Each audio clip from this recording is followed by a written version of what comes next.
ಸಮಾಜದಲ್ಲಿ ಈ ದೇವರನ್ನ ನಂಬದಿರುವಂತಹ ಒಂದು ಗುಂಪಿದೆ. ಅವರನ್ನ ನಾವು ಏಥಿಸ್ಟ್ಗಳು ಅಥವಾ ನಾಸ್ತಿಕರು ಅಂತ ಕರಿತೀವಿ. ಆ ಗುಂಪು ಈ ದೇವರನ್ನ ನಂಬದೇ ಇರುವಂತಹ ಗುಂಪು ಗುರುಗಳನ್ನ ಸಹ ನಂಬೋದಿಲ್ಲ. ಇವರ ಬಗ್ಗೆ ನೀವೇನು ಹೇಳ್ತೀರಾ ಅಮ್ಮ? ಇವಾಗ ನಾನು ದೇವ್ರನ್ನ ನಂಬಲ್ಲ. ಇವ್ರ ಹತ್ರ ಹೋದರೆ ಇವರು ದೇವ್ರನ್ನ ನಂಬಿರೋರು, ಇವರು ನಾನು ನಂಬದೇ ಇರೋದ್ರ ಬಗ್ಗೆ ಮಾತಾಡ್ತಾರೆ. ಅದರಿಂದ ಇವರು ಬೇಡ ನಮಗೆ. ಅವ್ರದ್ದು ಲಾಜಿಕ್, ಅದು ಲಾಜಿಕಲ್ ಮೈಂಡ್, ಅನಲೈಸ್ ಮಾಡೋ ಮೈಂಡ್ ಏನು ಹೇಳುತ್ತೆ, ಸ್ಕೆಪ್ಟಿಕಲ್ ಮೈಂಡು.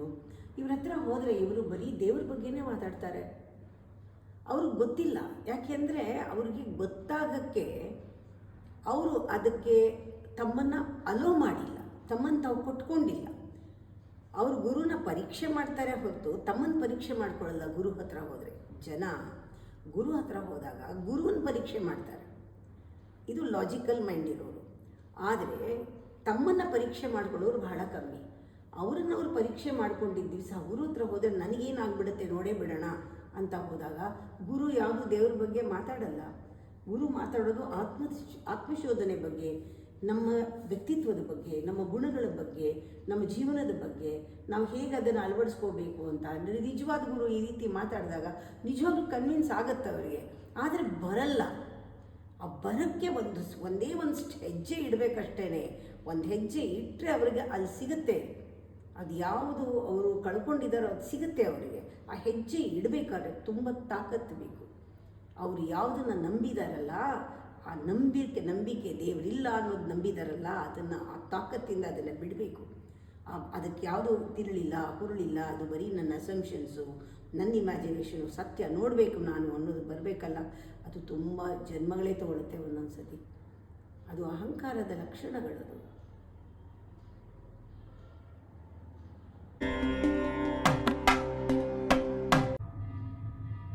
ಅಮ್ಮ, ನಮಗೆ ಬಹಳಷ್ಟು ಜನ ಸಿಗ್ತಾರೆ, ಫೋಟೋದಲ್ಲಿರುವಂತಹ ಗುರುಗಳನ್ನ ಅವರು ನಂಬ್ತಾರೆ, ಆದ್ರೆ ಜೀವಂತವಾಗಿರುವಂತಹ ಗುರುಗಳನ್ನು ಅವ್ರು ನಂಬೋದಿಲ್ಲ. ಯಾಕೆ ಈ ತರ ಜನಗಳು ಅವ್ರನ್ನ ಸಂಶಯದಿಂದ ನೋಡ್ತಾರೆ? ಜೀವಂತವಾಗಿರೋ ಗುರುಗಳು ಅಥವಾ ಎದುರುಗಿರುವ ಪ್ರತ್ಯಕ್ಷ ಗುರುಗಳನ್ನ ಅವರು ಸಂಶಯದಿಂದ ನೋಡ್ತಾರೆ, ಆದ್ರೆ ಫೋಟೋದಲ್ಲಿರುವಂತಹ ಗುರುಗಳನ್ನ ಅವ್ರು ನಂಬ್ತಾರೆ. ಯಾಕೆ ಈ ತರ? ಇದಕ್ಕೆ ಮುಂಚೆ ನಾವು ತಿಳ್ಕೊಳ್ಬೇಕಾಗಿರೋದು ಅವ್ರದ್ದೆಲ್ಲ ತಪ್ಪು. ಅವರ ಮನಸ್ಸು ಆ ರೀತಿ ಕೆಲಸ ಮಾಡುತ್ತೆ. The mechanism of the mind. ಆ ಮೈಂಡ್ಗೆ ಏನು ಅಂದರೆ ಹೊಸದು ಯಾವುದು ಬೇಡ.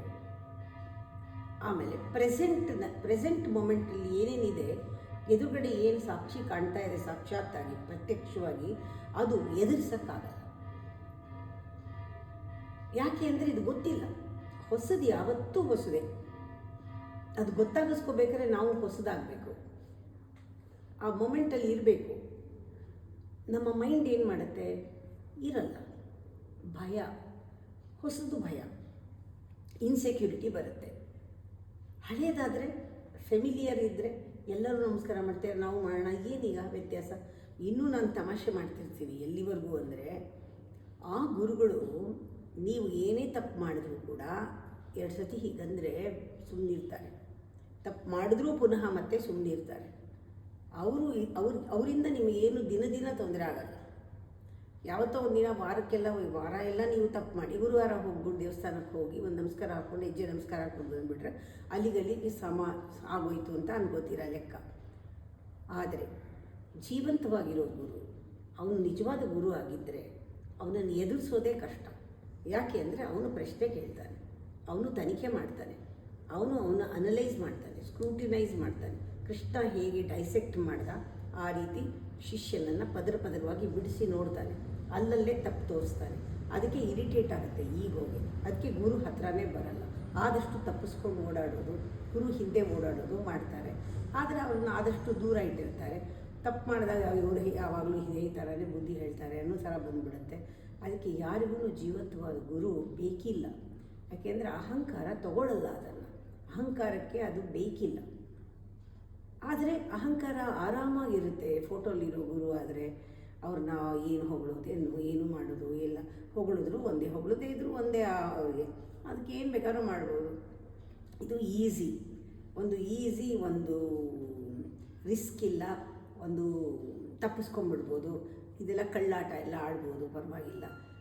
ಆದರೆ ನಿಜವಾಗ್ಲೂ ಮನಸ್ಸಾಕ್ಷಿ ಇದ್ದವರು ಆ ಫೋಟೋಲಿರೋ ಗುರುಗಳ ಹತ್ರನೂ ಹಾಗೆ ಮಾಡೋದಿಲ್ಲ. ಅಂಥವ್ರಿಗೆ ನಿಜವಾದ ಗುರುನ ಹುಡುಕೊಂಡು ಅವರು ಕೂಡ ಅದೇ ಗುರುನ ಅವರಲ್ಲಿ ನೋಡ್ತಾರೆ. ಇದು 2 ಎಕ್ಸ್ಟ್ರೀಮ್ಸು, ಮಧ್ಯದಲ್ಲಿ ಇರೋಕ್ಕಾಗಲ್ಲ. ಒಂದು ಪೂರಾ ನಂಬಬೇಕು, ಒಬ್ಬರನ್ನ ನಂಬಿದ್ರೆ ಎಲ್ಲರನ್ನೂ ನಂಬಬೇಕು, ಎಲ್ಲ ಗುರುಗಳನ್ನು. ಇಲ್ಲ, ಒಂದು ಗುರುನ ನಾವು ನಂಬಿಲ್ಲ ಅಂದರೆ, ಫೋಟೋಲಿರೋ ಗುರುನ ಸರಿಯಾಗಿ ನಂಬಿಲ್ಲ ಅಂದರೆ ನಾವು ಯಾರನ್ನೂ ನಂಬಲ್ಲ. ಅಲ್ಲಿ ಪರೀಕ್ಷೆ ನಾವೇ ಮಾಡ್ಕೋಬೇಕು. ಓಹೋ, ನಾನು ಈ ಗುರುನ ಪೂರ್ತಿ ನಂಬಿಲ್ಲ, ಅದಕ್ಕೆ ನಂಗೆ ಆ ಗುರು ನನ್ನ ನಂಬಿಕೆ ಬರ್ತಾ ಇಲ್ಲ, ನಾನು ನೆಟ್ಟಿಗೆ ಶ್ರದ್ಧೆಯಿಂದ ನಡ್ಕೊಂಡಿಲ್ಲ ಅಂತ ಅವ್ರಿಗೆ ಗೊತ್ತಾಗ್ಬಿಟ್ರೆ, ಆವಾಗ ಬೇರೆ ಗುರುಗಳನ್ನೂ ಕೂಡ ಕನ್ನಡಿ ಥರ ಎದುರುಗಡೆ ನೋಡ್ತಾರೆ, ಪ್ರಶ್ನೆಗಳನ್ನ ಕೇಳ್ತಾರೆ, ಅವನ ಡೌಟ್ಸ್ ಇದ್ದರೆ ಕ್ಲಿಯರ್ ಮಾಡ್ಕೋತಾರೆ. ನಂಗೆ ಸಿಕ್ಕಿರೋದೇ ಹೆಚ್ಚು, ಜೀವಂತವಾಗಿ ಇವ್ರು ಸಿಕ್ಕಿದಾರಲ್ಲ, ಇದುವರೆಗೂ ಹೋಟೆಲಿದ್ದಾಗ ನಂಗೆ ಸಿಕ್ಕಿರಲಿಲ್ಲ, ಅವರೇ ಇಲ್ಲಿ ಬಂದಿದ್ದಾರೆ ಅನ್ನೋಂಗೆ ನೋಡ್ತಾರೆ.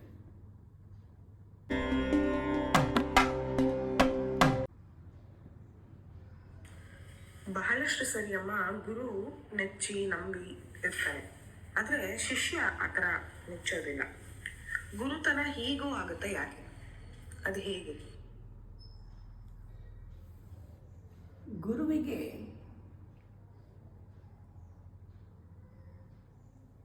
ಜ್ಞಾನ ಅವನ ಸ್ವಭಾವ ಸ್ವರೂಪ. ಜ್ಞಾನದಿಂದ ಅವನ ಇಚ್ಛೆಗಳು ಬರುತ್ತೆ, ಅದರಿಂದ ಅವನ ಎಕ್ಸ್ಪ್ರೆಷನ್, ಕ್ರಿಯಾ ಅಥವಾ ಕರ್ಮ ನಡೆಯುತ್ತೆ. ಗುರು ಎಲ್ಲರನ್ನೂ ಪ್ರೀತಿಸೋದು, ಎಲ್ಲರನ್ನೂ ನಂಬೋದು, ಎಲ್ರಿಗೂ ಒಳ್ಳೆಯದಾಗಲಿ ಅಂತ ಬಯಸೋದು, ಇದೆಲ್ಲ ಅವನು ರೂಢಿಸ್ಕೊಳ್ಳೋದಲ್ಲ, ಅದು ಸ್ವಭಾವವೇ. ಅದು ದೈವತ್ವದ ಸ್ವಭಾವ. ಅವನು ಎಲ್ಲರನ್ನೂ ಪ್ರೀತಿ ಮಾಡೋದು ಅವನ ಒಂದು ಗುಣ ಆಗಿಬಿಡುತ್ತೆ. ಯಾಕೆಂದರೆ ಅಲ್ಲಿ ಜ್ಞಾನ ಇರೋದ್ರಿಂದ. ಇದು ಸಂಪೂರ್ಣ ಕರ್ಮಯೋಗ. ಯಾವ ಅಪೇಕ್ಷೆಗಳೂ ಇಲ್ಲದೆ ಅವನು ಅನ್ಕಂಡೀಷನಲ್ಲಾಗಿ ಎಲ್ಲರನ್ನೂ ಪ್ರೀತಿಸೋದ್ರಿಂದ ಗುರುವಿಗೆ ಯಾರೂ ಅವನಿಗೆ ಆಂತರ್ಯಕ್ಕೆ ಅವನಿಗೆ ಮೋಸ ಮಾಡೋಕ್ಕಾಗಲ್ಲ. ಅಂದರೆ ಅವನು ನಂಬಿದ್ದಾನೆ, ಅವನು ಕೊಡ್ತಾನೆ ಅಷ್ಟೇ, ಅವನು ವಾಪಸ್ ಏನೂ ಎಕ್ಸ್ಪೆಕ್ಟ್ ಮಾಡಲ್ಲ. ಆದರೆ ಮನಸ್ಸಿನ ಮೈಂಡ್ ಸೆಟ್ ಅಂತಾರೆ, ಆ ಮನಸ್ಸಿನ ಸ್ತರಗಳು ಬೇರೆ ಬೇರೆ ಬೇರೆ ಬೇರೆ ಇರುತ್ತೆ ಶಿಷ್ಯರದು. ಯಾರಿಗೆ ಅವನನ್ನು ಜ್ಞಾನದೃಷ್ಟಿಯಿಂದ ನೋಡೋಕ್ಕಾಗಲ್ಲ, ನೋಡೋಕ್ಕೆ ಗೊತ್ತಿಲ್ಲ, ಅಂಥವನಿಗೆ ಗುರುವಿನ ಜ್ಞಾನ ಅರ್ಥ ಆಗೋದಿಲ್ಲ, ಅವನ ಪ್ರೇಮ ಅರ್ಥ ಆಗೋದಿಲ್ಲ, ಅವನ ಉದ್ದೇಶ ಅರ್ಥ ಆಗೋದಿಲ್ಲ, ಅವನ ಭಾವನೆಗಳು ಅರ್ಥ ಆಗೋದಿಲ್ಲ. ಆದರೆ ಶಿಷ್ಯನಿಗೆ ಗುರು ಬೇಕು. ಅವನು ಗುರುನ ನೋಡ್ತಾ ಇರೋದೇ ಬೇರೆ ಬೇರೆ ಒಂದು ಮನಸ್ಸಲ್ಲಿ ಇಟ್ಕೊಂಡು, ಗುರು ಇರಬೇಕು, ಅವನ ಆಶೀರ್ವಾದ ಬೇಕು, ಅವ್ರು ನಮ್ಮನ್ನು ಕಾಪಾಡಬೇಕು, ಗುರುವಿನ ಕೆಲಸ ಏನು, ನಮ್ಮನ್ನು ರಕ್ಷಣೆ ಮಾಡಬೇಕು, ನಮ್ಮನ್ನು ನೋಡ್ಕೋಬೇಕು, ನಮಗೆ ಅನುಗ್ರಹ ಕೊಡಬೇಕು, ಆಶೀರ್ವಾದ ಕೊಡಬೇಕು, ನಮ್ಗೆ ಏನಾದ್ರು ಕಷ್ಟ ಬಂದರೆ ಗುರು ನೋಡ್ಕೋಬೇಕು. ಹೇಗೆ ದೇವರಿಂದ ಅಪೇಕ್ಷೆ ಪಡ್ತಾರೆ, ಅದೇ ಥರ ಗುರುವಿಂದನೂ ಸಾಕ್ಷಾತ್ ದೇವರೇ ಇವರು ಬಂದಿದ್ದಾರೆ, ಇವರು ನಾವು ಹೇಳಿದ್ದೆಲ್ಲ ಮಾಡಬೇಕು, ನಮ್ಗೆ ಒಳ್ಳೇದಾಗಬೇಕಾದ್ರೆ ಇವ್ರು ಮಾಡಬೇಕು, ಅದೆಲ್ಲ ಅಂಥ ಅಪೇಕ್ಷೆಗಳಿರುತ್ತೆ. ಗುರು ಕೊಟ್ಟಿದ್ದನ್ನು ಇಸ್ಕೊಳ್ಳಲ್ಲ, ತಾವು ಕೇಳಿದ್ದನ್ನು ಅವ್ರು ಕೊಡಬೇಕು ಅಂತ ಎಕ್ಸ್ಪೆಕ್ಟ್ ಮಾಡ್ತಾರೆ. ಗುರು ಕೊಡೋದು ಜ್ಞಾನ, ಆದರೆ ಇವ್ರಿಗೆ ಬೇಕಾಗಿರೋದು ಜ್ಞಾನ ಅಲ್ಲ, ಸುಖ, ಸಂತೋಷ, ನೆಮ್ಮದಿ, ಇವೆಲ್ಲವೂ ಕೂಡ ಹಾಳು ಮಾಡ್ಕೊಂಡಿರ್ತಾರಲ್ಲ, ಅದನ್ನು ತುಂಬಿಸ್ಕೊಳ್ಳೋಕ್ಕೆ ಬಂದಿರ್ತಾರೆ. ಅದರಿಂದ ಗುರುವಿನ ಜ್ಞಾನ ಅವರಿಗೆ ರುಚಿಸಲ್ಲ, ಗುರುವಿನ ಜ್ಞಾನದ ಮಾತು ಅರ್ಥ ಆಗಲ್ಲ. ಆ ಟೈಮ್ನಲ್ಲಿ ಅವರಿಗೆ ಆ ನಿಷ್ಠೆ, ಶ್ರದ್ಧೆ, ಭಕ್ತಿ ಯಾವುದು ಹುಟ್ಟದೇ ಇರೋದ್ರಿಂದ ಅವರು ಗುರುವನ್ನು ಬಿಟ್ಟು ಹೋಗೋ ಸಂದರ್ಭಗಳು ಬರುತ್ತೆ, ಅಥವಾ ಗುರುನ ಅರ್ಥ ಮಾಡ್ಕೊಳ್ಳೋದಿಲ್ಲ.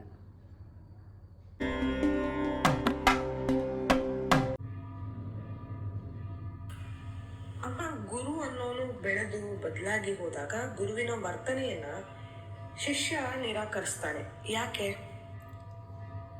ಅವನಿಗೆ ಇದು ಬೆಳವಣಿಗೆ ಅಂತ ಕಾಣಿಸಲ್ಲ, ಯಾಕೆಂದರೆ ಅವನು ಬೆಳೀತಾ ಇರಲ್ಲ. ಗುರುವಿನ ವಿಕಾಸ, ಗುರುವಿನ ಬೆಳವಣಿಗೆ, ಗುರುವಿನ ಒಂದು ಜರ್ನಿ, ಅವನು ಮುಂದಕ್ಕೆ ಹೋಗಿದ್ದಾನೆ, ಅವನು ಹತ್ತಿರ ಹೋಗ್ತಾ ಇದ್ದಾನೆ ಪರಮಾತ್ಮನಿಗೆ, ಅವನ ಸಾಧನೆಯಲ್ಲಿ ಮುಂದುವರೆದಿದ್ದಾನೆ ಅನ್ನೋ ನೋಡೋಷ್ಟು ಇದ್ದರೆ ಈ ಪ್ರಾಬ್ಲಮ್ ಬರೋದೇ ಇಲ್ಲ. ಆದರೆ ಗುರುವಿನ ವಿಕಾಸ ನೋಡದೆ ಅವನು ಬದಲಾವಣೆ, ವಿಕಾಸ ಆದಮೇಲೆ ಬದಲಾವಣೆ ಆಗಲೇಬೇಕು. ಅವನು ನೋಡೋ ದೃಷ್ಟಿಕೋನ ಬದಲಾಗತ್ತೆ, ಮಾತು ಬದಲಾಗತ್ತೆ, ಅವನ ರೀತಿ ನೀತಿಗಳು ಬದಲಾಗತ್ತೆ. ಅದನ್ನು ಮಾತ್ರ ನೋಡೋನಿಗೆ ಏನು ಅರ್ಥ ಆಗುತ್ತೆ, ಗುರು ತುಂಬ ಚೇಂಜ್ ಆಗಿಬಿಟ್ಟಿದ್ದಾನೆ, ಮೊದಲ ಥರ ನನ್ನ ಹತ್ರ ಇಲ್ಲ, ನಾನು ಹೇಗಿದ್ದೆ ಗುರು ಹೇಗಿದ್ದ ಆ ಥರ ಇಲ್ಲ. ಅಂದರೆ ನಾನು ಬೆಳೆದಿಲ್ಲ ಅಂತ ಬರಲ್ಲ, ಅವನು ಬದಲಾಗಿದ್ದಾನೆ ಅಂತ ಬಂದಿದೆ. ಅಂದರೆ ನಾನು ಕೂಡ ಅವನನ್ನು ಅರ್ಥ ಮಾಡಿಕೊಳ್ಳೋಷ್ಟು ಬದಲಾಗಬೇಕು, ನಾನು ಬೆಳಿಬೇಕು, ನನ್ನಲ್ಲೂ ವಿಕಾಸ ಬೇಕು ಅನ್ನುವ ಒಂದು ಧರ್ಮ ಬಂದವ್ರಿಗೆ, ಮನೋಧರ್ಮ ಅವ್ರಿಗೆ ಈ ಪ್ರಾಬ್ಲಮ್ ಬರಲ್ಲ. ಇಲ್ಲದೇ ಇದ್ದರೆ ಏನು ಮಾಡ್ತಾರೆ, ಗುರು ಚೇಂಜ್ ಆಗಿಬಿಟ್ಟಿದ್ದಾರೆ, ಅವ್ರದ್ದು ಯಾವುದೂ ಇಷ್ಟ ಆಗದೆ ಇದ್ದಾಗ ಏನು ಮಾಡ್ತಾರೆ, ಮುಂಚೆ ಸರಿಗಿದ್ರು ಇವಾಗ ಸರಿಗಿಲ್ಲ ಗುರು ಅಂತ ಹೇಳ್ತಾರೆ. ಗುರು ಮುಂಚೆ ಚೆನ್ನಾಗಿದ್ದರು, ಸರಿಗಿದ್ರು ಎಲ್ಲರ ಹತ್ರನೂ, ಇವಾಗ ಸರಿಗಿಲ್ಲ ಅಂತ ಬೇಕಾದ್ರೆ ಹೇಳ್ತಾರೆ. ಯಾಕೆಂದರೆ ಅವ್ರಿಗೆ ಬೇಕಾದಂಗಿಲ್ಲ ಅಥವಾ ಅವ್ರಿಗೆ ಅರ್ಥ ಆಗೋಂಗಿಲ್ಲ ಅಂದಾಗ ಈ ಥರ ವ್ಯತ್ಯಾಸಗಳು, ನೋಡೋ ರೀತಿ ಎಲ್ಲ ಬದಲಾಗತ್ತೆ. ಶಿಷ್ಯನೂ ಬೆಳೀದೇ ಇದ್ದರೆ ಅದು ಗುರುವಿಗೆ ಅರ್ಥ ಆಗುತ್ತೆ, ಆದರೆ ಏನೂ ಮಾಡೋಕ್ಕಾಗಲ್ಲ. ಬೆಳೆದವರು ಅರ್ಥ ಮಾಡ್ಕೊಳ್ತಾರೆ, ಸೂಕ್ಷ್ಮದಲ್ಲಿ ಹೋಗೋರು ಅರ್ಥ ಮಾಡ್ಕೊಳ್ತಾರೆ, ಎಲ್ಲರೂ ಅರ್ಥ ಮಾಡ್ಕೊಳಕ್ಕಾಗಲ್ಲ.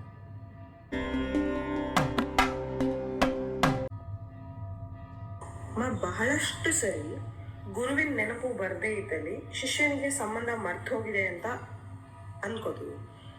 ಅದು ನಿಜಾನ? ಹೌದು. ಯಾಕೆಂದರೆ ಇದು ಬೇರೆ ಸಂಬಂಧಗಳ ಥರ ಅಲ್ಲ. ಗುರುವಿನ ಮಂತ್ರ ದೀಕ್ಷೆ ಆದಮೇಲೆ ಮಂತ್ರ ಬೇರೆ ಅಲ್ಲ, ಗುರು ಬೇರೆ ಅಲ್ಲ. ಗುರುವಿನಿಂದ ಬೋಧನೆ ಆದಮೇಲೆ ಅವನು ಹೇಳಿದ ಬೋಧನೆ ಬೇರೆ ಅಲ್ಲ, ಗುರು ಬೇರೆ ಅಲ್ಲ. ಯಾವಾಗ ಅವನು ಕೊಟ್ಟಂತಹ ಜ್ಞಾನ ಅನುಷ್ಠಾನಕ್ಕೆ ಬರೋದು ನಿಂತು ಹೋಗುತ್ತೆ, ಆಟೋಮ್ಯಾಟಿಕ್ಕಾಗಿ ಕನೆಕ್ಷನ್ ಕಟ್ಟಾಗೋಗುತ್ತೆ. ಯಾವಾಗ ಅದನ್ನು ಇಂಪ್ಲಿಮೆಂಟ್ ಮಾಡ್ತಿರ್ತಾರೆ, ಗುರು ಜೊತೆ ಇಲ್ಲದೆ ದೂರ ಇದ್ದರೂ ಕೂಡ ಅವರಿಗೆ ಪ್ರತಿ ಸತಿ ಮಾಡಿದಾಗ್ಲೂ ನೆನಪಾಗುತ್ತೆ. ಉದಾಹರಣೆಗೆ ಇನ್ನೇನು ಬೇಡ, ಗುರುವೇ ಬೇಡ, ಡಾಕ್ಟ್ರನ್ನ ಜ್ಞಾಪಕ ಇಟ್ಕೊಳ್ಳಿ.